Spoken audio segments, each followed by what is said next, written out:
Hello, कैसे हैं सब लोग? एकदम मस्त, बढ़िया। जल्दी जल्दी बताइए कौन कौन आ गया है। ओके, शुरुआत करते हैं। लेक्चर 4 हो गया था ना, ठीक है। उसके आगे शुरू करते हैं बेसिक केमिस्ट्री। पीरियोडिक प्रॉपर्टीज़ की शुरुआत कर ली थी हम लोगों ने। तो बताइए, किसी याद कीजिएगा, मैंने कहा था ना किसी एक ग्रुप में और एक पीरियड में, ठीक है। अब मैं वो इलेक्ट्रॉनिक कॉन्फ़िगरेशन सेल वाला नहीं बनाऊंगा, उसमें टाइम बहुत लगेगा, ठीक है। तो आप यूं ही समझ लीजिएगा, मैंने यूं करके कुछ एक ग्रुप में जो एलिमेंट्स हैं, ठीक है, जो एटम्स हैं, उनका क्या किया था, इलेक्ट्रॉनिक कॉन्फ़िगरेशन फिल किया था, ठीक। जैसे हाइड्रोजन था, लिथियम था, सोडियम था, पोटेशियम था, रुबिडियम था और क्या था, सीजियम था, फ्रांसियम भी था, ठीक है। लेकिन अपन लोग इतना ही फिल किए थे और इधर एक पीरियड में अपन लोगों ने फिल कर लिया था। याद कीजिए, याद आ रहा है ना? वेरी गुड, वेरी गुड, याद आ रहा है। तो यहाँ क्या किया था, सोडियम के बाद अपन लोगों ने मैग्नीशियम किया था, उसके बाद एल्युमिनियम किया था, एल्युमिनियम के बाद सिलिकॉन आएगा, सिलिकॉन के बाद फास्फोरस आएगा, फास्फोरस के बाद सल्फर आएगा और सल्फर के बाद कौन आएगी, क्लोरीन, और क्लोरीन के बाद आएगी आर्गन, ठीक है। Argon, neon, helium, krypton, xenon, radon, ये सारी क्या है, नोबेल गैसेस, जो 8th ग्रुप में है उसको जीरो ग्रुप भी बोलते हैं। खैर, आगे बढ़ते हैं, रिकैप कर लेते हैं पुरानी क्लास को। तो क्या हुआ था, याद कीजिए, याद कीजिए क्या हुआ था। मैं अगर एक पीरियड में बात करता था, किस में बात करता था, एक पीरियड में, तो एक पीरियड में क्या होता था मुझे बताइए, जब मैं लेफ्ट टू राइट जाता था तो एटॉमिक नंबर इंक्रीज होते थे 1/1, एटॉमिक नंबर इंक्रीज होते थे 1/1। Okay, number of proton in a nucleus increase होते थे 1/1, नंबर ऑफ सेल्स कैसे रहते थे, remains constant, number of electron between nucleus and valence shell कैसे रहते थे, रिमेंस कांस्टेंट, याद कीजिएगा। And number of valence electron in valence shell increase करते थे 1/1। यही बात जब मैंने ग्रुप में की थी, तो ग्रुप में एटॉमिक नंबर इंक्रीज करते थे कैसे, rapidly. Number of proton increase करते थे कैसे, rapidly. Okay, electron between valence shell and nucleus increase करते थे कैसे, rapidly. Number of shells increase करते थे 1/1, याद कीजिएगा। इतनी बातें हुई थी, ठीक है। Number of electron in valence shell कैसे रहते थे, रिमेन्स सेम या कांस्टेंट। ओके, इतनी बातें हो गई थी। कोई डाउट है किसी को? कोई भी डाउट नहीं है? ओके, चलिए, इतनी बातें अगर आपको याद हैं, इतनी बातें अगर आपको याद है तो एक बार वो कॉन्फ़िगरेशन बहुत जल्दी जल्दी बना लेते हैं, ठीक है। बहुत आसानी से आप चीज़ों को समझ पाएंगे। इसके बाद मैं राइटिंग सेक्शन शुरू करूंगा पीरियोडिक प्रॉपर्टीज़ का। ओके, देखते हैं। सबसे पहले लिथियम बनाया था हम लोगों ने, तो लिथियम में कितने प्रोटॉन होते थे, 3 प्रोटॉन होते थे। पहली सेल में 2 इलेक्ट्रॉन हुआ करते थे, याद कीजिए, और सेकेंड सेल में 1 इलेक्ट्रॉन हुआ करता था, याद है आपको। इसके बाद मैंने सोडियम बनाया था, तो सोडियम में 11 प्रोटॉन होते थे। फर्स्ट सेल में 2 इलेक्ट्रॉन होते थे, सेकेंड सेल में 8 इलेक्ट्रॉन होते थे, याद कीजिए, सेकेंड सेल में 8 इलेक्ट्रॉन होते थे, हाँ कि ना। ओके, थर्ड सेल में 1 इलेक्ट्रॉन होता था। इसके बाद बात करते हैं पोटेशियम की, तो पोटेशियम के न्यूक्लियस में 19 प्रोटॉन होते थे। फर्स्ट सेल में 2 इलेक्ट्रॉन होते थे, सेकेंड सेल में 8 इलेक्ट्रॉन होते थे। मैं जल्दी जल्दी बोल रहा हूं क्योंकि आपको मैं कल ये पढ़ा चुका हूं। थर्ड सेल में अगेन 8 इलेक्ट्रॉन होते थे, याद कीजिएगा, बहुत अच्छे से सबको याद है, बहुत अच्छी बात है बाबा। फोर्थ सेल में 1 इलेक्ट्रॉन होता था, याद कीजिए, याद कीजिए। इसके बाद सोडियम के आगे जब मैं एक पीरियड में गया था, सोडियम के आगे जब मैं एक पीरियड में गया था तो क्या हुआ था बताइए मुझे, तो मैग्नीशियम के अंदर न्यूक्लियस में 12 प्रोटॉन हुआ करते थे, 12 proton in the nucleus of magnesium. इसके फर्स्ट सेल में 2 इलेक्ट्रॉन, सेकेंड सेल में 8 इलेक्ट्रॉन, सेकेंड सेल में 8 इलेक्ट्रॉन, याद कीजिए। थर्ड सेल में कितने इलेक्ट्रॉन हुआ करते थे, 2 इलेक्ट्रॉन। इसके बाद मैंने एल्युमिनियम की बात की, तो एल्युमिनियम के न्यूक्लियस में कितने इलेक्ट्रॉन होते थे, प्रोटॉन होते थे, 13 प्रोटॉन, 13 प्रोटॉन होते थे। फर्स्ट सेल में 2 इलेक्ट्रॉन, सेकेंड सेल में यहाँ भी 8 इलेक्ट्रॉन होते थे, याद कीजिए, याद कीजिए, याद कीजिए, याद है सबको।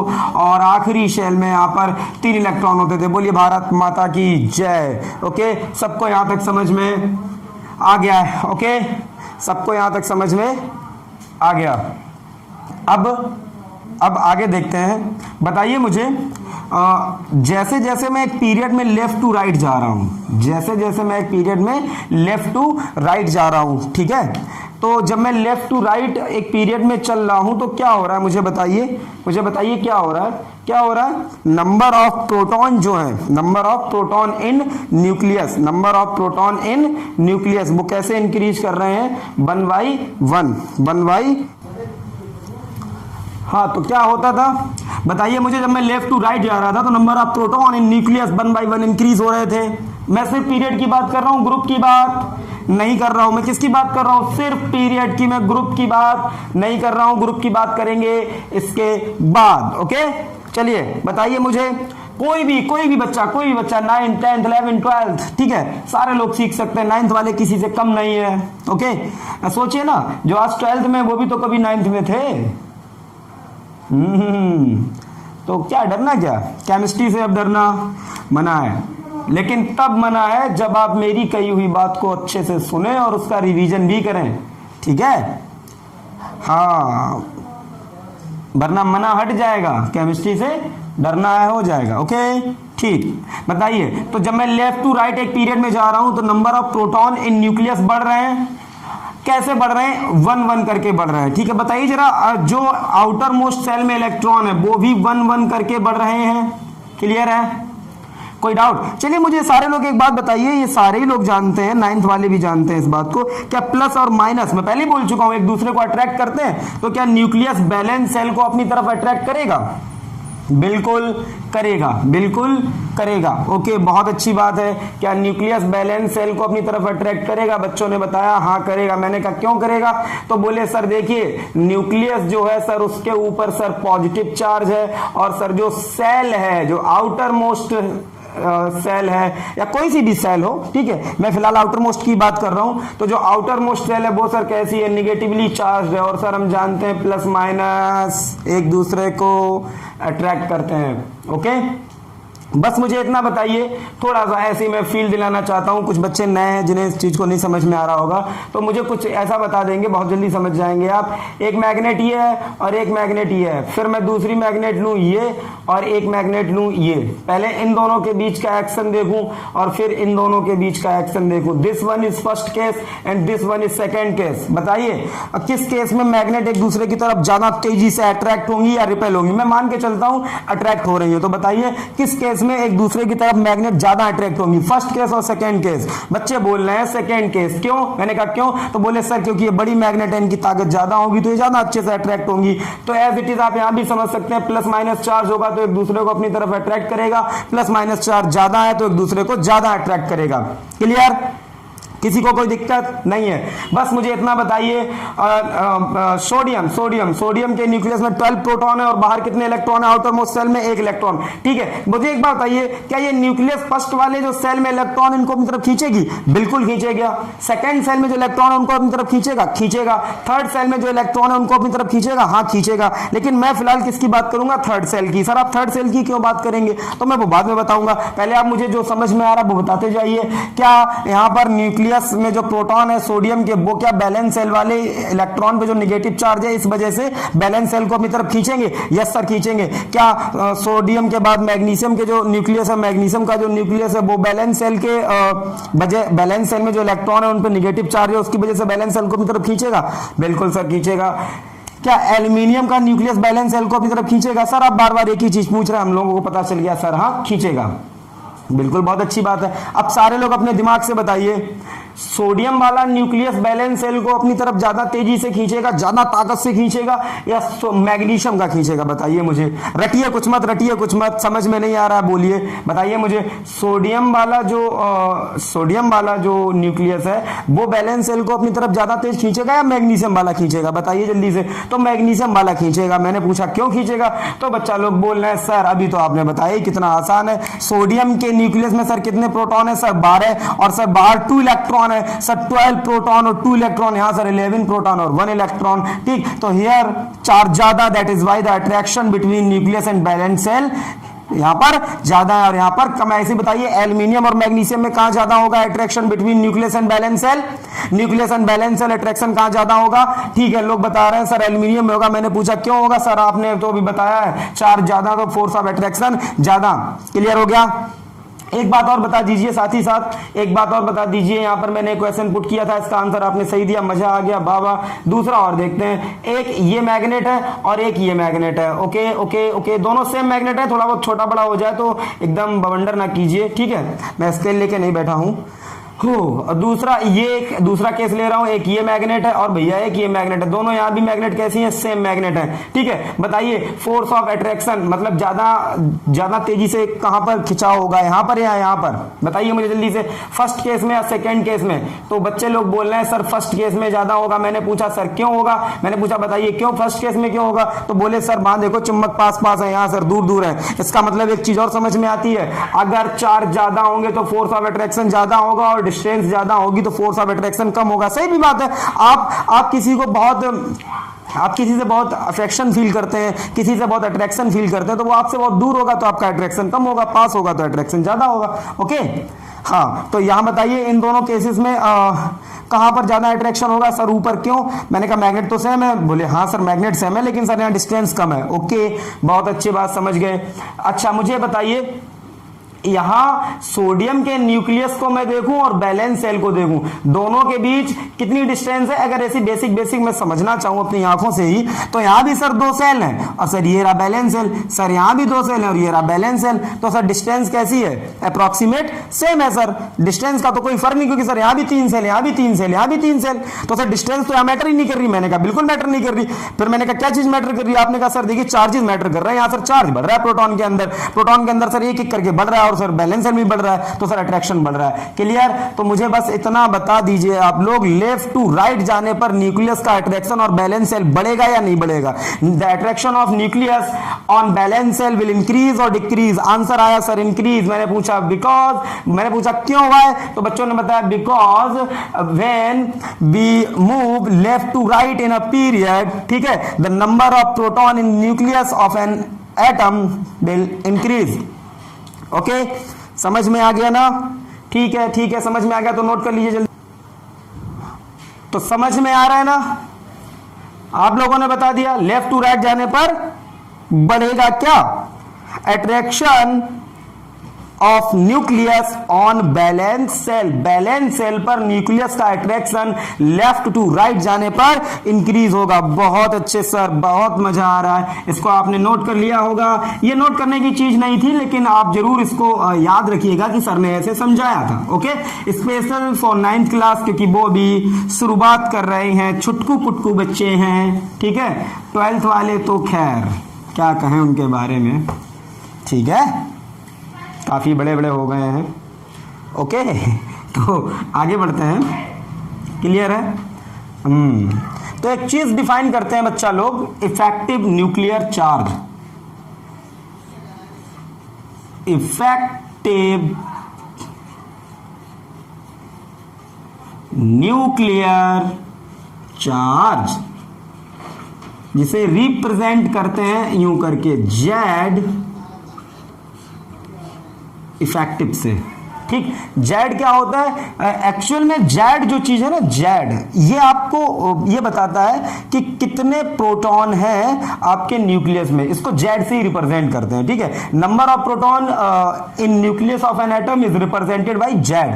ठीक, और ये है क्या, इफेक्टिव न्यूक्लियर चार्ज। देखिए हिंदी पढ़िए ना, इफेक्टिव न्यूक्लियर चार्ज, न्यूक्लियर का इफेक्टिव चार्ज, तो इसीलिए उसको जेड इफेक्टिव लिखा। ओके, ये क्या होता है, क्या होता है, तो ये होता है भैया, ये क्या होता है समझिएगा, overall attraction of nucleus on valence shell. Okay, valence shell के ऊपर न्यूक्लियस का अट्रैक्शन जो होता है उसको बोलते हैं जेड इफेक्टिव। अब मुझे बताइए, जब आप लेफ्ट टू राइट एक पीरियड में जाएंगे, जब आप लेफ्ट टू राइट एक पीरियड में जाएंगे, तो बताइए जेड इफेक्टिव बढ़ेगा या घटेगा, जल्दी से बताइए, जेड इफेक्टिव बढ़ेगा या घटेगा। तो बच्चों का आंसर आ रहा है सर बढ़ेगा। तो मैं क्या लिख सकता हूं, Z effective increases on going left to right in a period. Okay, मजा आ रहा है बच्चा लोग, बताइए जल्दी से। सोइए मत, सोइए मत, मेरे ऊपर काफी ज्यादा मेहनत पड़ती है। ठीक है, अकेला चिल्लाना पड़ता है, सब सोचना पड़ता है कि आप इस समय क्या सोच रहे होंगे। ठीक, तो प्लीज मेरे साथ रहिए और मेरा साथ दीजिए। ठीक है, और सबसे जरूरी चीज जो है, सबसे जरूरी चीज जो है कि जो भाई साहब नहीं आजकल आए हुए हैं पूरी दुनिया में, कोरोना भैया, ठीक है, तो उनको ये दिखाना है, हरा तो देखिए हम उन्हें देंगे ही, लेकिन एक चीज और दिखानी है उन्हें कि आप आए थे, हमारी पढ़ाई नहीं रोक पाए थे, ठीक है। तो कोशिश कीजिए कि बिल्कुल जितनी एनर्जी लेवल मैं अपना रखता हूं उससे 1.5 टाइम्स एनर्जी लेवल आपका रहे, बल्कि मैं तो कहता हूं 2 टाइम्स रहे, ठीक है। क्या कह रहे हैं सर? हमारा सर 0.5 हो जाए बहुत बड़ी बात है। नहीं आपका हो जाएगा, आप करिए तो, ठीक है। आप बस एंजॉय कीजिए अपने काम को, अपने काम को क्या कीजिए, एंजॉय कीजिए अपने काम को। आप क्या करिएगा, बिल्कुल ऐसे मत कभी एज्यूम कीजिए या ना ये ऐसा अपने ऊपर फील होने दीजिए कि आपका काम आपके ऊपर एक वर्कलोड है। दुनिया में कौन ऐसा इंसान है जो मेहनत करना चाहता है? नहीं अब कुछ लोग कहेंगे सर नहीं क्यों नहीं, मेहनत तो बहुत लोग करते हैं। वो मेहनत नहीं करते हैं, ठीक, वो मजबूरी होती है। और जो लोग पैसे कमाते हैं ढेर सारे और भयंकर मेहनत करते हैं, ठीक, तो वो भी मेहनत नहीं कर रहे होते हैं, ठीक, वो अपने काम को एंजॉय कर रहे होते हैं। तो आप अपने काम को एंजॉय कीजिए, ठीक है। जैसे मैं पढ़ा रहा हूँ तो मुझे मज़ा आता है, मैं पढ़ा रहा हूँ, ठीक है। थोड़ी बहुत तकलीफ ज़रूर होती है जब मैं ऑनलाइन होता हूँ, क्योंकि सामने कोई नहीं होता, तो खुद से ही सोचना पड़ता है, ठीक है। ऐसा लगता है बाहर से कोई देख रहा हो तो पता नहीं इन्हें क्या हो गया, बेगानी शादी में अब्दुल्ला दीवाना, ठीक, सामने कोई है ही नहीं, कहीं लगे पड़े हैं। तो बस इतना ही है, अदरवाइज मैं तो एंजॉय कर रहा हूँ, ठीक है। तो Z effective on going left to right क्या होगा, इंक्रीज होगा। क्लियर हो गया? कोई डाउट तो नहीं है किसी को कोई दिक्कत नहीं है? ओके, एक चीज और करते हैं, डिफाइन, उसको बोलते हैं स्क्रीनिंग इफेक्ट। इसकी कोई एक्चुअल डेफिनेशन नहीं दूंगा, सिर्फ आपको समझना है स्क्रीनिंग इफेक्ट क्या होता है। जैसा शब्द से ही समझ में आ रहा होगा आपको, स्क्रीनिंग इफेक्ट, कोई एक स्क्रीन होगी जिसका इफेक्ट, इसका क्या मतलब सर, आप क्या कहना चाहते हैं? ठीक है, सुनिएगा। जैसे मान लो आप कोई 2 लोग हैं, आप पहले कोई दूसरा, ठीक, और वो आपके सामने बैठा है, ठीक, क्लियर है, वो आपके सामने बैठा है। तो अब आपको इतना बताना है कि जब आप खड़े हैं या बैठे हैं आप, और कोई दूसरा आपके सामने बैठा है, ठीक है, आपके और उसके बीच सिर्फ ये एनवायरनमेंट है, सिर्फ ये एयर है, एटमॉस्फेयर है, और कुछ भी नहीं है, ओके। क्या आप उसको अच्छे से देख पाएंगे? बिल्कुल। लेकिन सोचिए, अगर मैं उसके और आपके बीच एक बहुत पतली चादर जो 80% तक ट्रांसपेरेंट हो ले आऊं, तो क्या अब आप उसे देख पाएंगे? बिल्कुल, आप उसे अब भी देख पाएंगे। ये अलग बात है पहले से कम अच्छे तरीके से, लेकिन आप उसे देख तो पाएंगे। क्लियर है? दूसरा, अब मैं क्या करूं, एक मोटी चादर ले आऊं, ठीक, अप्रॉक्स 30% वो ट्रांसपेरेंट हो, तो क्या अब आप उसे देख पाएंगे? हाँ, अब भी देख पाएंगे, 30% ट्रांसपेरेंट है वो, लेकिन पहले से और कम। लेट मी से, अब मैं ले आया एक लोहे की चादर और आप दोनों के बीच लगा दी, ठीक, अब क्या आप उसे देख पाएंगे? बिल्कुल देख नहीं पाएंगे। इसका मतलब क्या है कि धीरे धीरे जो आप स्क्रीन लगा रहे हो ना, उसका इफेक्ट बढ़ रहा है, ठीक है। अब आप सोचिएगा, थोड़ी देर के लिए अपनी क्लास को एज्यूम कीजिए आप। लेट मी से, ये बोर्ड है, मैं यहाँ पढ़ा रहा हूँ, ठीक, बहुत बड़ी क्लास है, सबसे पीछे वाली बेंच पे एक बच्चा बैठा हुआ है, ठीक, और सिर्फ मैं हूँ और वो है, और मैं यूं करके पढ़ा रहा हूँ, ठीक है, यूं करके कुछ भी लिख रहा हूँ, ठीक, मैंने कुछ भी लिखा ऐसे करके, जो भी कुछ मैं लिख रहा हूँ, ठीक। इसके बाद जब मैं घूमूंगा, ठीक है, तो मेरी पहली नज़र कहाँ होगी? हर बार उस बच्चे पर ही होगी। मेरा पूरा अट्रैक्शन कहाँ होगा? उस बच्चे के ऊपर ही होगा, क्योंकि क्लास में और कोई दूसरा प्रेजेंट नहीं है। मैं किसे पढ़ा रहा हूँ? सिर्फ उस बच्चे को जो सबसे पीछे बैठा है। ऑल्दो वो सबसे पीछे है, लेकिन सिर्फ और सिर्फ मैं उससे ही पूरा अफेक्टेड होऊंगा, ठीक। मैं किसी और से प्रभावित नहीं हो सकता हूँ, क्योंकि कोई है ही नहीं, ठीक। अब आप सोचिए, उस क्लास में जो बीच में रोज हैं, उन रोज में क्या हुआ, लेट मी से मेरे और उसके बीच 15 रोज हैं, और 15 जो रो हैं, उन रोज में क्या हुआ कि अब 4 लाइंस में बच्चे आके बैठ गए, ठीक। 4 लाइंस में बच्चे आके बैठ गए। अब क्या हुआ ओवरऑल, अब बताइए क्या मेरा और उसका अट्रैक्शन घटा? बोलिए घटा। क्यों घटा? क्योंकि अब मेरे और उसके बीच, ठीक, वो जो बच्चे थे उन्होंने आके क्या बना ली? स्क्रीन। उन्होंने आके क्या बना ली? स्क्रीन। उस स्क्रीन की वजह से क्या हुआ? मेरा और उस बच्चे का अट्रैक्शन कैसा हो गया? थोड़ा सा कम। क्लियर है ये बात? मेरा और उस बच्चे का अट्रैक्शन कैसा हो गया? थोड़ा सा कम। अब मुझे एक बात बताइए, मेरे और उसके बीच पहले तो 4 लाइंस थी, जो 4 लाइंस थी उसी में बच्चे बैठे हुए थे। अब 6 लाइंस में बच्चे बैठे हुए हैं, तो क्या मेरा उसका अट्रैक्शन कम होगा? हाँ सर कम होगा। अब 8 लाइंस में बैठे हुए तो क्या और कम होगा? यस सर होगा। 15 लाइंस में बैठे तो अपने कम होगा। क्यों ऐसा हो रहा है? क्योंकि जो मेरे और उसके बीच बच्चे आके बैठ रहे हैं वो मेरे और उस बच्चे के बीच क्या बना रहे हैं? स्क्रीन। स्क्रीन बनाने से क्या हुआ जा रहा है? मेरा और उसका अट्रैक्शन कम हो रहा है। मेरा और उसका अट्रैक्शन कम हो रहा है। अब आप सोचिएगा, एक क्लास में मैं पढ़ा रहा हूं, एक क्लास में कोई दूसरे टीचर पढ़ा रहे हैं, उतनी सेम रोज हैं, ठीक है, सेम एक बच्चा पीछे बैठा हुआ है, वो भी पढ़ा रहे हैं, मैं भी पढ़ा रहा हूं, मेरा उस बच्चे पे अट्रैक्शन और उनका दूसरे टीचर का उस बच्चे पे अट्रैक्शन सेम होगा। अब क्या हुआ? मेरे और उस बच्चे के बीच जो लाइंस हैं, जो रोज हैं, उन 6 रोज में आके बच्चे बैठ गए, और उनके और उस बच्चे के बीच जो 15 रोज हैं उनमें आके 8 रोज में बच्चे बैठ गए। तो बताइए किसका अट्रैक्शन ज्यादा होगा? मेरा और उनका? मेरा। क्यों? क्योंकि मेरे और उनके बीच जो बच्चे, मेरे और आखिरी वाले जो बच्चे के बीच बच्चे बैठे हुए हैं वो कम है, उनके और उनके क्लास में जो आखिरी बच्चा बैठा उनके बीच जो बच्चे हैं वो ज्यादा है, तो उनकी स्क्रीन ज्यादा है।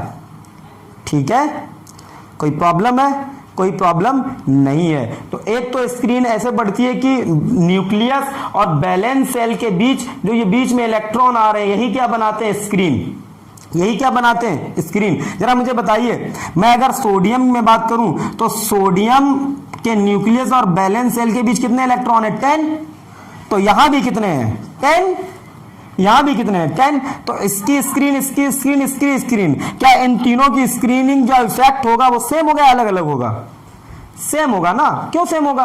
क्योंकि भैया मेरे यहां भी तो 10 ही इलेक्ट्रॉन है, यहां भी 10 है बीच में, यहां भी बीच में 10 ही है, ठीक। लेकिन लिथियम और सोडियम में बात करूं तो the screening effect in sodium is greater than that of lithium, because in lithium the electron present between nucleus and valence shell are 2 and the electron present in sodium nucleus between sodium nucleus and valence shell are 10। यहां तो कितने? 10 है। यहां बताइए 18 है। तो मैं क्या कह सकता हूं? स्क्रीनिंग इफेक्ट जब मैं एक पीरियड में जाऊंगा किधर?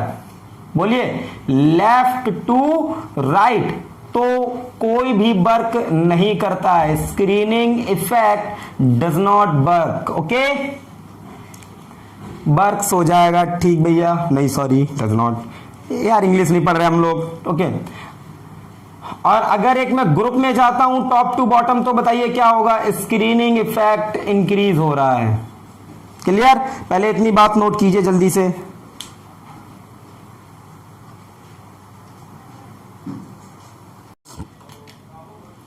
कर लिया ना नोट? ठीक है, इरेज किए दे रहा हूं मैं।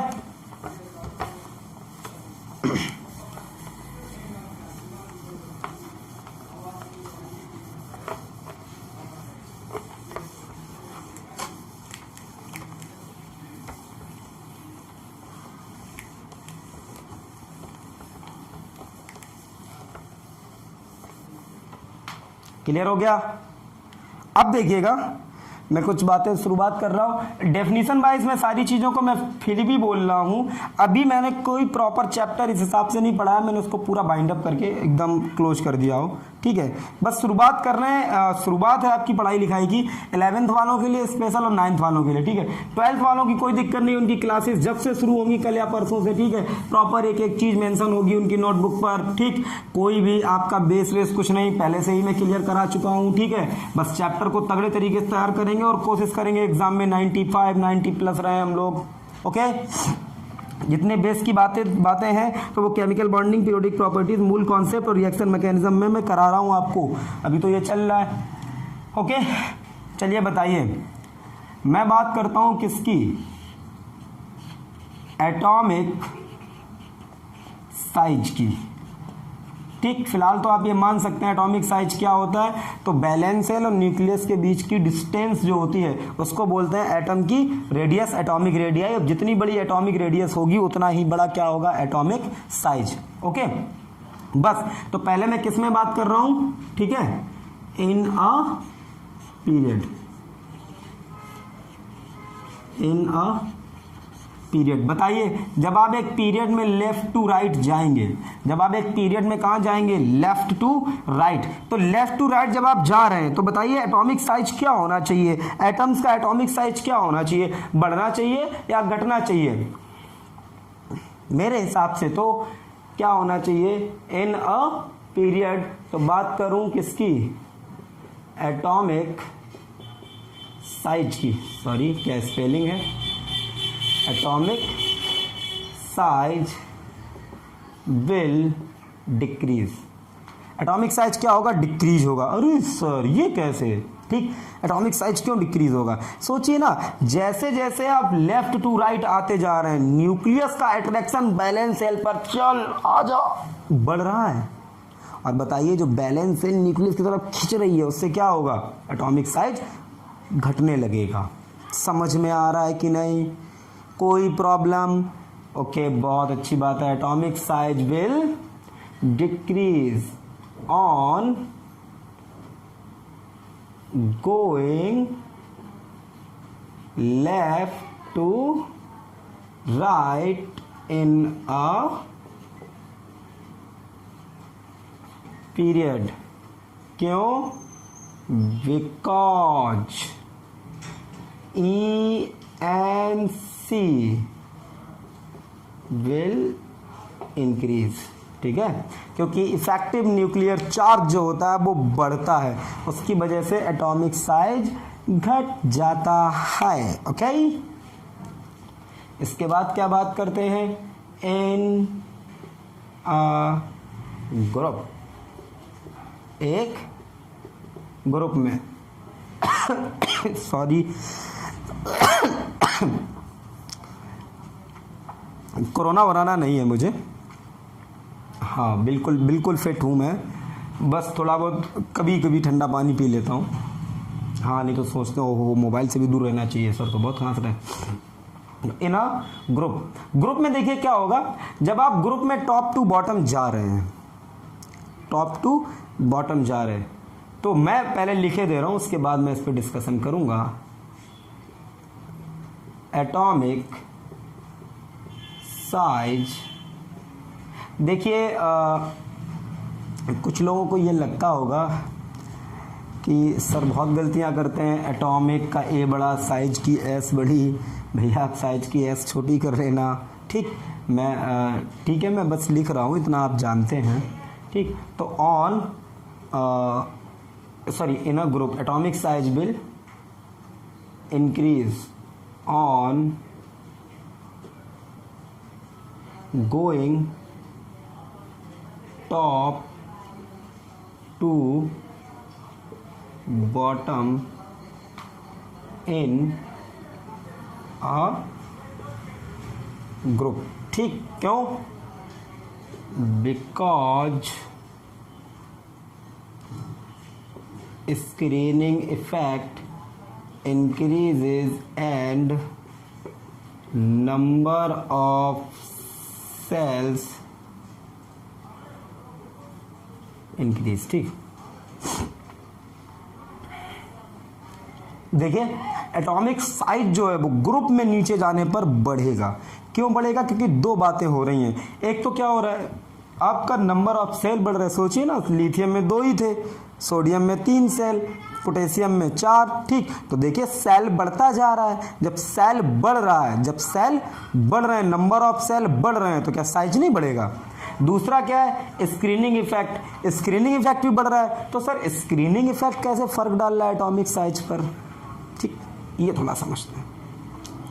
कुछ बच्चों के दिमाग में सवाल ये आ सकता है, उनके दिमाग में ये हो सकता है क्वेश्चन कि सर एक बात बताइए, जब हम लोग लेफ्ट टू राइट जा रहे थे, किसमें सर? इन अ पीरियड, ठीक।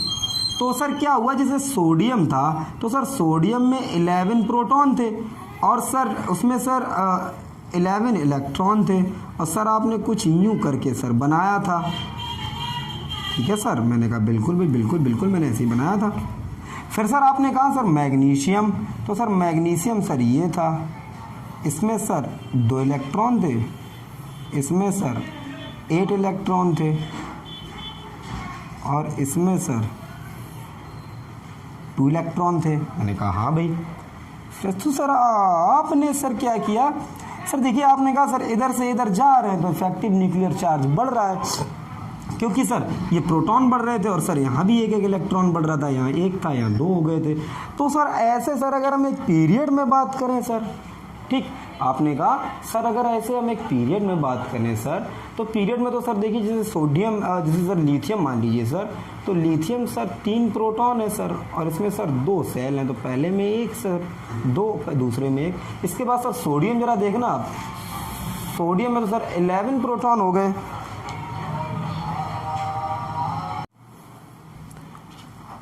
और वो आप ये कह रहे हैं कि सर देखिए सर प्रोटॉन में सॉरी न्यूक्लियस में क्या है सर, न्यूक्लियस में सर देखिए 11 प्रोटॉन है और सर फर्स्ट सेल में 2 इलेक्ट्रॉन है सर, सेकेंड सेल में सर 8 इलेक्ट्रॉन है, 8 इलेक्ट्रॉन है सर। मैंने कहा बिल्कुल सही।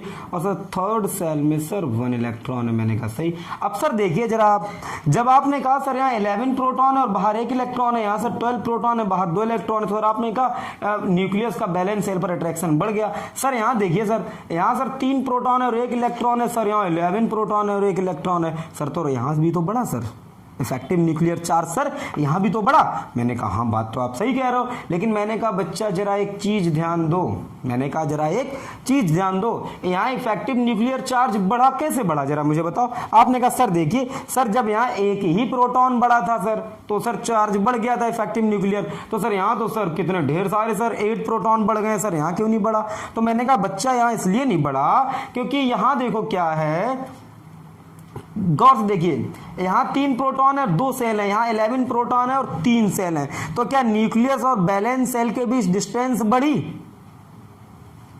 बोलिए, समझ में आ रहा है? न्यूक्लियस और बैलेंस सेल के बीच डिस्टेंस बढ़ी, डिस्टेंस बढ़ी तो फोर्स कम हुआ, अट्रैक्शन। बोलिए, पहला अपोज, जो चीज हमारे इस जो हम बोल रहे हैं ना, ठीक, कि सर इफेक्टिव न्यूक्लियर चार्ज बढ़ना चाहिए, ठीक, उसका ये अपोज कर रही है। एक चीज और है, यहाँ क्या था, अगर यहाँ 11 प्रोटॉन थे यहाँ 12 प्रोटॉन थे, तो सर यहाँ देखो बच्चा एक बात ध्यान दो, न्यूक्लियस और बैलेंस सेल के बीच 10 ही इलेक्ट्रॉन थे, यहाँ भी 10 थे, तो स्क्रीनिंग इफेक्ट दोनों जगह सेम था। यहाँ देखो न्यूक्लियस और बैलेंस सेल के बीच 2 इलेक्ट्रॉन है, यहाँ न्यूक्लियस और बैलेंस सेल के बीच 10 इलेक्ट्रॉन है, तो यहाँ इस बात ने भी हमारा अपोज किया कि ये न्यूक्लियस उतने अच्छे से इस बैलेंस सेल को अपनी तरफ नहीं खींच पा रहा है। क्यों? क्योंकि ये वाले इलेक्ट्रॉन स्क्रीनिंग इफेक्ट लगा रहे हैं। तो यहां 2 चीजें हमारा अपोज कर रही हैं, एक तो डिस्टेंस और दूसरी स्क्रीनिंग इफेक्ट, ठीक है। इसकी वजह से क्या होता है, ईएनसी यहां पर घटता है, बढ़ता नहीं, जबकि ढेर सारे प्रोटॉन बढ़े हैं, ठीक है, ओके। और दूसरा सबसे एकदम अपना देहाती तरीका, देखो नंबर ऑफ सेल बढ़ रहे हैं तो डिस्टेंस बढ़ रही है तो साइज बढ़ रहा है। क्लियर? नोट करिए जल्दी से इस बात को, जल्दी से इस बात को नोट कीजिएगा।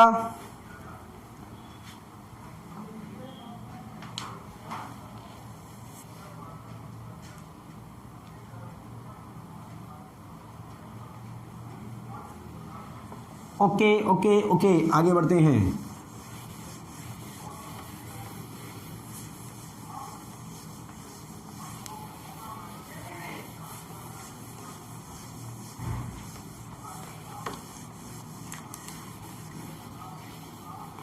ये तो था एटॉमिक साइज, ठीक है, ये क्या था, एटॉमिक साइज। अब बात किसकी करते हैं,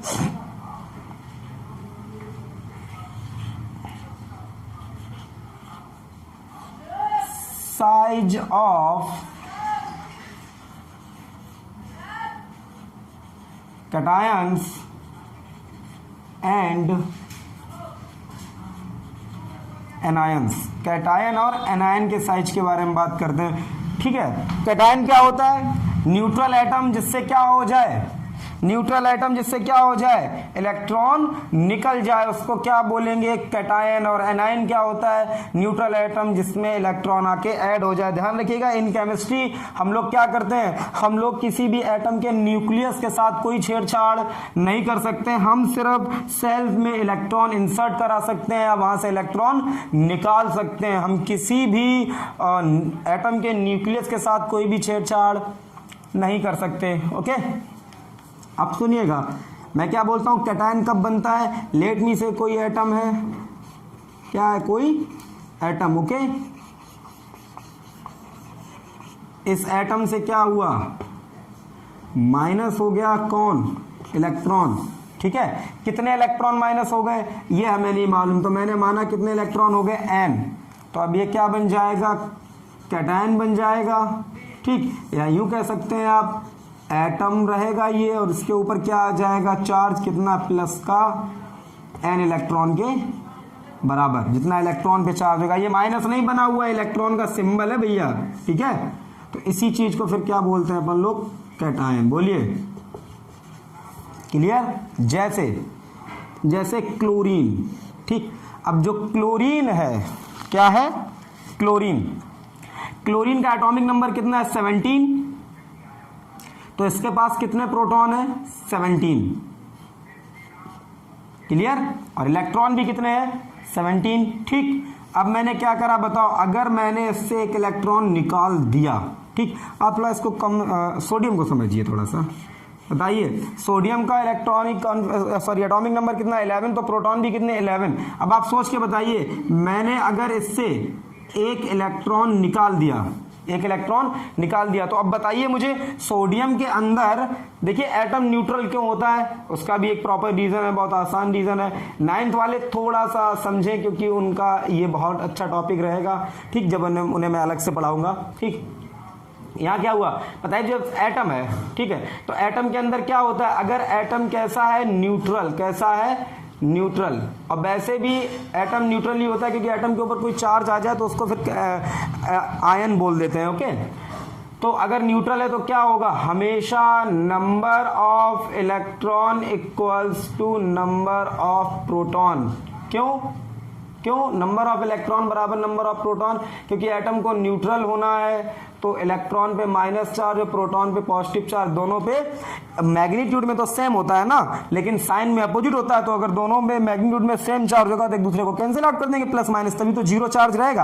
अब बताओ, अगर सोडियम के अंदर 11 इलेक्ट्रॉन थे, 11 प्रोटॉन थे, बताओ एक इलेक्ट्रॉन निकल गया तो कितने इलेक्ट्रॉन रह गए, 10, और प्रोटॉन कितने रह गए, 11। तो 10 प्रोटॉन और 10 इलेक्ट्रॉन खत्म हो गए, क्या बचा, एक प्रोटॉन। तो वही आपको एक पॉजिटिव नजर आता है, Na+। जैसे अब ये है मैग्नीशियम, इससे अगर मैग्नीशियम है, अब इससे कितने इलेक्ट्रॉन निकल गए, 2 इलेक्ट्रॉन निकल गए, तो इस पर कितना आ जाएगा चार्ज, Mg+2। इसको क्या बोलेंगे, सोडियम आयन, इसको क्या बोलेंगे, मैग्नीशियम आ गया, उधर जो न्यूट्रल लिखा उसको बोलेंगे एटम। ओके, अब मान लो जैसे एल्यूमिनियम है, इससे कितने इलेक्ट्रॉन निकल गए, 3 इलेक्ट्रॉन निकल गए, तो कितना आ जाएगा, Al+3। क्लियर हो गया, कोई डाउट नहीं है। ठीक है, अब जैसे ये क्लोरीन, अब क्लोरीन पे क्या हुआ, इसमें आके एक इलेक्ट्रॉन जुड़ गया। ठीक, अब बताओ क्लोरीन का एटॉमिक नंबर कितना है, 17। तो इसमें कितने इलेक्ट्रॉन, 17, कितने प्रोटॉन, 17। ठीक, तो चार्ज कितना, 0। क्यों चार्ज, क्योंकि सर जितने इलेक्ट्रॉन है उतने ही प्रोटॉन है। अब अगर एक इलेक्ट्रॉन आके जुड़ गया तो इलेक्ट्रॉन तो 18 हो गए और प्रोटॉन तो 17 ही रहे, तो 17 प्रोटॉन और 17 इलेक्ट्रॉन खल्लास, एक इलेक्ट्रॉन बचा है, उसी का चार्ज आपको नजर आता है। क्लियर, तो जो माइनस वाले एटम आ जाते हैं जिनके ऊपर माइनस चार्ज, उन्हें क्या बोलते हैं, एनायन, और इनको क्या बोलते हैं, कैटायन। ओके, नोट कर लिया, जल्दी से नोट कीजिए। हेडिंग वही रहेगी आपकी, size of cation and anion. Okay, note कर लिया होगा आपने। आगे बढ़ते हैं,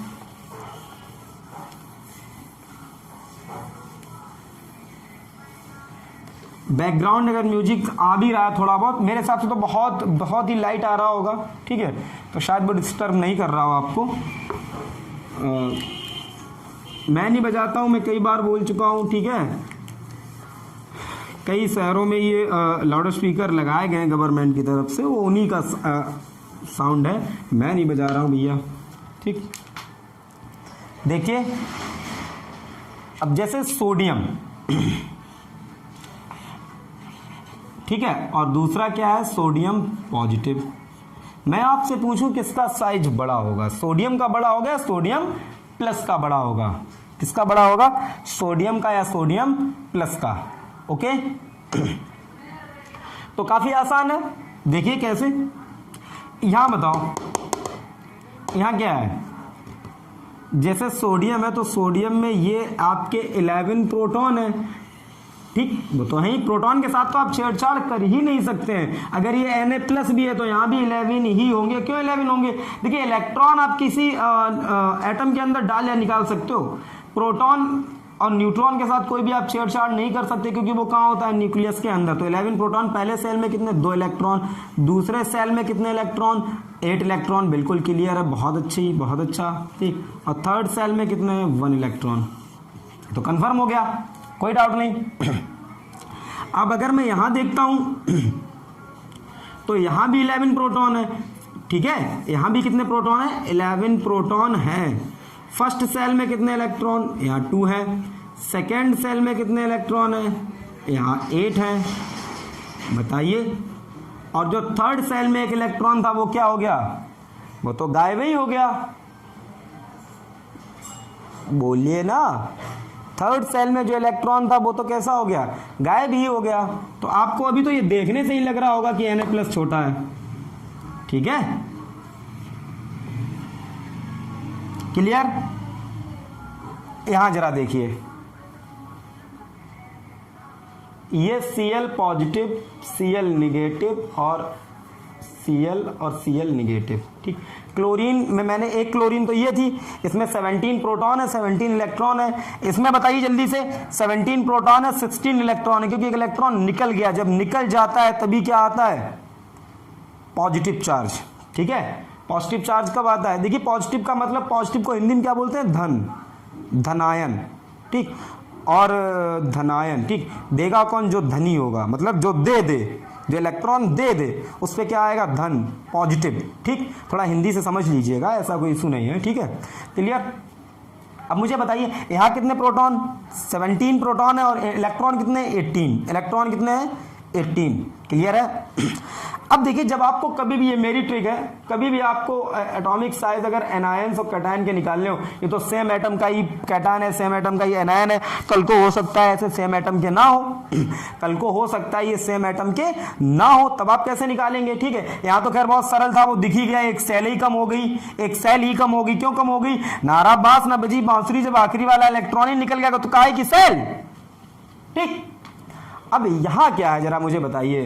तो जब आप ऐसे कंपेयर करेंगे, जरूरी नहीं कल को ये सेम एटम के कैटायन और एनायन हो सकता है अलग अलग हो, ठीक है। अभी एग्जांपल लूंगा मैं, तो क्या होगा आप देखिए जरा, हमेशा प्रोटॉन को कहां लिखेंगे, नीचे, अपने मन से। ये मेरी ट्रिक है, ठीक। 17 प्रोटॉन, प्रोटॉन के साथ कोई भी छेड़छाड़ नहीं कर सकते हो। यहां भी कितने होंगे, 17 प्रोटॉन, यहां भी कितने होंगे, 17 प्रोटॉन, बोलते जाइए, गुड। यहां बताओ कितने इलेक्ट्रॉन, 16 इलेक्ट्रॉन, यहां कितने इलेक्ट्रॉन, 17 इलेक्ट्रॉन, यहां कितने इलेक्ट्रॉन, 18 इलेक्ट्रॉन, ठीक। और हमेशा ये मानिए कि प्रोटॉन जो है वो इलेक्ट्रॉन को ठोकेगा, पीटेगा, उसे कूटेगा, उसे मारेगा, ऐसी तैसी करेगा, किसकी, इलेक्ट्रॉन की, ओके। बताइए सबसे ज्यादा इलेक्ट्रॉन की मार कहां पड़ रही होगी इन तीनों केसेस में, बताइए बताइए बताइए बताइए, सबसे ज्यादा इलेक्ट्रॉन की मार कहां पड़ रही होगी, यहां पड़ रही होगी, क्योंकि यहां तो 16 इलेक्ट्रॉन है, 17 प्रोटॉन है। तो क्या हो रहा होगा, 16 प्रोटॉन तो 16 इलेक्ट्रॉन को दे रहे होंगे धड़ाधड़, ठीक। एक जो प्रोटॉन बचा होगा वो अलग से जा के एक्स्ट्रा एडवांस और दे रहा होगा इंटरेस्ट में, ये लो तुम भी एक, तुम भी एक, ठीक। तो यहाँ मार सबसे ज्यादा पड़ रही है, यहाँ थोड़ी सी कम पड़ रही है, क्योंकि जितने इलेक्ट्रॉन है उतने ही प्रोटॉन है, तो बराबर एक दूसरे को मार रहे हैं, ठीक है। लेकिन हमेशा ये मानिए कि प्रोटॉन इलेक्ट्रॉन को ही मार रहे हैं, तो यहाँ थोड़ी कम पड़ रही होगी, यहाँ थोड़ी सी और कम पड़ रही होगी। क्यों, क्योंकि 17 प्रोटॉन तो 17 इलेक्ट्रॉन को मार रहे होंगे, लेकिन एक इलेक्ट्रॉन बार बार जाके प्रोटॉन से कह रहा होगा चलो छोड़ो चलो छोड़ो, तो यहाँ थोड़ी सी मार कम पड़ रही होगी। बताइए, मार जहां ज्यादा पड़ेगी वहां मुंह ज्यादा टूटेगा। पीटेगा। आप यूँ मानिए ऐसे मार रहा है कोई ताड़ ताड़ बिल्कुल ऐसे करके, ओ ठीक है। तो सबसे ज़्यादा साइज कहाँ छोटे होने के चांस है यहाँ, ठीक ओके।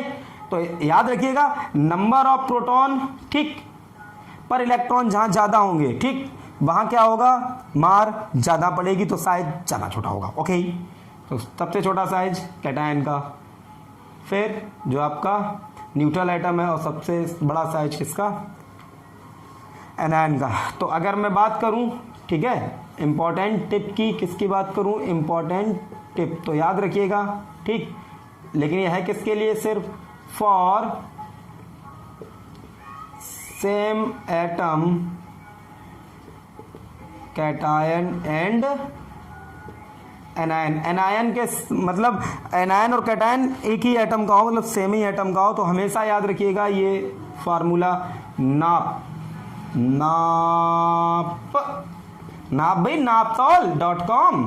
नाप का मतलब सबसे बड़ा कौन, निगेटिव, फिर एटम, एटम मतलब न्यूट्रल वाला, फिर पॉजिटिव। ओके, नाप सेम एटम हो तभी लगाएंगे, ऐसा नहीं कभी कर देंगे, देखिए ऐसे नहीं कर देंगे O-2 ठीक, N-3 ठीक। अब ये क्या है, थोड़ा ना लगा पाएंगे यहाँ, सेम एटम का Na+, बोले सर बताइए ठीक, नहीं यहाँ नाप नहीं लगा पाएंगे आप, यहाँ नाप नहीं लगेगा ठीक, नाप सेम एटम वालों के बीच ही लगेगा। जैसे यहाँ देख लीजिएगा ये न्यूट्रल है, बड़ा पॉजिटिव छोटा। ओके डन, नोट कर लीजिए, जल्दी जल्दी नोट कीजिए। एक तो कई लोग सोने ही आते हैं सिर्फ सिनेमा देखने, सही बता रहे हैं, उन्होंने देखा एकदम पिक्चर शुरू सिनेमा बस ठीक।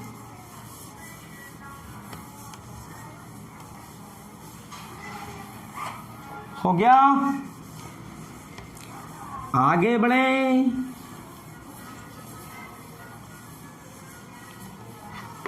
चलिए एक सवाल जो आईआईटी मेंस में आया ठीक, उसका जवाब आप लोग देंगे। मैं आपको आईआईटी मेंस नहीं करा रहा हूँ ठीक है, लेकिन ये आपको दिखा जरूर रहा हूँ कि अगर आपके कॉन्सेप्ट क्लियर हैं ठीक है, आपने चीज़ों को सही से पढ़ा है, तो फिर सवाल आपसे होते हैं, क्वेश्चन आपके बनते जरूर हैं ठीक। जैसे ओहो, क्वेश्चन क्या है सुनिएगा, arrange increasing order of their size ठीक, O-2 N-3F-। ओके, अब देखिए इंक्रीजिंग ऑर्डर का मतलब क्या होता है। थोड़ा कई लोग आप कहेंगे सर अब आप ये बता रहे हो इतनी सरल चीज, मुझे मालूम है सरल तो है, लेकिन कई लोग हैं ना तोता, वो नहीं समझते कुछ भी ठीक। जैसे ये नंबर लिखा है 3 4 5, मैं कहूँ इंक्रीजिंग ऑर्डर लिखिए, पहली बात। दूसरी बात डिक्रीजिंग ऑर्डर लिखिए, दूसरी बात ठीक। तो पहली वाली बात समझिए क्या है, इंक्रीजिंग ऑर्डर का मतलब होता है सबसे छोटा ठीक, थोड़ा ऐसे लिख लीजिएगा 4 5 3 ओके। तो सबसे छोटा फिर बड़ा फिर उससे बड़ा ठीक, तो सबसे छोटा कौन 3, फिर उससे बड़ा 4, फिर उससे बड़ा 5, ये तो हो गया इंक्रीजिंग ऑर्डर। अब दूसरा मैं आपसे कहता हूँ डिक्रीजिंग ऑर्डर, तो सबसे छोटा फिर उससे छोटा फिर सबसे ही छोटा ठीक। तो यहाँ आपको इंक्रीजिंग ऑर्डर लिखना है। मैंने क्या बोला, जब अलग अलग कैटायन और एनायन हो या अलग अलग एटम्स के हो तो आप क्या करेंगे, नंबर ऑफ प्रोटॉन देखेंगे पर इलेक्ट्रॉन। ओके ठीक, तो प्रोटॉन का लिखेंगे नीचे और इलेक्ट्रॉन का लिखेंगे ऊपर, देख लेंगे जहां मार ज्यादा पड़ रही वहां साइज छोटा। ओके, तो यहां बताइए जल्दी से, ऑक्सीजन का atomic number 8 proton, very good. Nitrogen का एटॉमिक नंबर 7, तो कितने प्रोटॉन 7। फ्लोरीन का एटॉमिक नंबर 9, तो कितने प्रोटॉन 9। बोलिए जल्दी जल्दी से ठीक। ऑक्सीजन कितने इलेक्ट्रॉन 8 एटॉमिक नंबर है, तो 8 इलेक्ट्रॉन है, 2 माइनस का मतलब 2 इलेक्ट्रॉन आ गए, तो कितने हो गए 10। ओके, नाइट्रोजन 7 इलेक्ट्रॉन है और 3 इलेक्ट्रॉन आ गए, तो कितने हो गए 10। फ्लोरीन 9 इलेक्ट्रॉन है, तो 1 इलेक्ट्रॉन आ गया, तो कितने हो गए 10। बोलिए भारत माता की जय। ओके, अब बताइए सबसे ज्यादा मार कहां पड़ रही है, तो सबसे ज्यादा मार यहां पड़ रही है। ओके, सबसे ज्यादा मार यहां पड़ रही, सबसे कम मार यहां पड़ रही है और यहां मीडियम। बोलिए, क्योंकि यहां सबसे कम मार पड़ रही है ना भैया, देखिए ना, यहाँ 9 प्रोटॉन है, यहाँ 7 प्रोटॉन है, सबसे कम पड़ रही, सबसे ज्यादा नहीं पड़ रही, यहाँ सबसे ज्यादा प्रोटॉन है। बोलिए, नहीं समझ आ रहा है? आ रहा है सर, आ रहा है। तो सबसे इंक्रीजिंग ऑर्डर लिखना है, तो सबसे छोटा साइज F नेगेटिव, उसके बाद O2 नेगेटिव, उसके बाद N3 नेगेटिव। कितने लोगों के समझ में आया? जब तक मैं कमेंट में नहीं देख लूंगा कितने लोगों के समझ में आया, अपन आगे बढ़ने वाले नहीं है। जल्दी से बताइए, जल्दी से बताइए। मैं यूं ही टहलता रहूंगा, मॉर्निंग वॉक पे समझ लीजिए आप मुझे, मैं नहीं पढ़ाऊंगा। जल्दी बताइए सारे लोग, जल्दी बताइए। ओके, इसके बाद हम लोग पढ़ेंगे नेक्स्ट क्लास में। तब तक के लिए थैंक यू, धन्यवाद। पुरानी क्लासेस का रिवीजन करते हैं।